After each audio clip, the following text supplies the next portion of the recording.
ಕಲ್ಪತರು ನಾಡು ತುಮಕೂರಿನ ತಿಪಟೂರಿನಲ್ಲಿ ಜನರೊಂದಿಗೆ ಜನತಾದಳ ಕಾರ್ಯಕ್ರಮ ನಡೆಯಿತು। ಇವತ್ತು ಜೆಡಿಎಸ್ ಯುವ ಘಟಕದ ಅಧ್ಯಕ್ಷ ನಿಖಿಲ್ ಕುಮಾರಸ್ವಾಮಿ ಕಾರ್ಯಕ್ರಮಕ್ಕೆ ಚಾಲನೆ ಕೊಟ್ಟರು।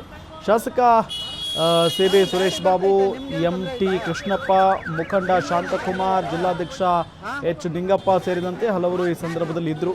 ಇದಕ್ಕೂ ಮುನ್ನ ತಿಪಟೂರಿನಲ್ಲಿ ನಿಖಿಲ್ ಕುಮಾರಸ್ವಾಮಿ ಭರ್ಜರಿ ರೋಡ್ ಶೋ ಕೂಡ ನಡೆಸಿದ್ರು। ರ್ಯಾಲಿಯಲ್ಲಿ ನೂರಾರು ಕಾರ್ಯಕರ್ತರು ಸಾಥ್ ನೀಡಿದರು।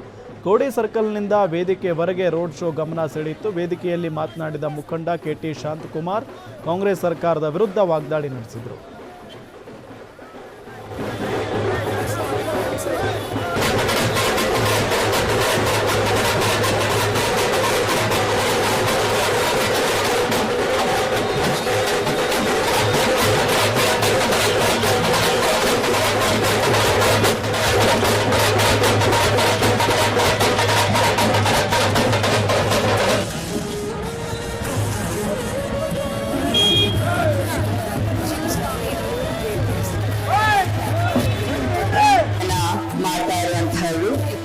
ಅವರನ್ನ ಹೃತ್ಪೂರ್ವಕವಾಗಿ ಗೌರವಪೂರ್ವಕವಾಗಿ ವೇದಿಕೆಗೆ ಸ್ವಾಗತಿಸ್ತಾ ಇದ್ದಾರೆ।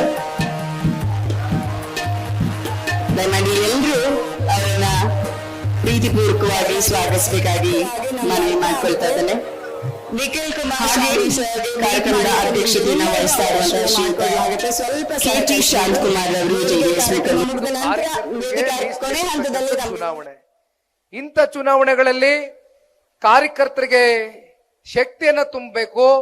ಅವರ ಜೊತೆಯಲ್ಲಿ ನಮ್ಮ ಪಕ್ಷದ ನಾಯಕರುಗಳು ಸ್ಥಳೀಯವಾಗಿ ನಮಗೆ ದುಡಿಮೆ ಮಾಡಿರ್ತಕ್ಕಂಥ ಕಾರ್ಯಕರ್ತರನ್ನ ಗುರುತಿಸಿ ನಿಮ್ಮೆಲ್ಲರಿಗೂ ಕೂಡ ಉತ್ತಮವಾದಂತ ಒಂದು ಸ್ಥಾನಕ್ಕೆ ಹೋಗಿ ತಲುಪಿಸಿ ನಿಮ್ಮ ಮೂಲಕ ರಾಜ್ಯವನ್ನ ಸುಭದ್ರವಾಗಿ ಕಟ್ಟಿಸ್ತಕ್ಕಂಥ ಪ್ರಯತ್ನವನ್ನ ಮುಂದಿನ ದಿನಗಳಲ್ಲಿ ಜನತಾದಳ ಪಕ್ಷ ನಿಮ್ಮ ಚುನಾವಣೆಗಳಲ್ಲಿ ಮಾಡುತ್ತೆ ಅಂತಕ್ಕಂಥದ್ದು ಬಹಳ ಗಟ್ಟಿಯಾಗಿ ಪಕ್ಷದ ಕಾರ್ಯಕರ್ತನಾಗಿ ಇವತ್ತು ನಿಮ್ಮ ಮುಂದೆ ತಿಳಿಸ್ಲಿಕ್ಕೆ ಬಯಸ್ತೇನೆ।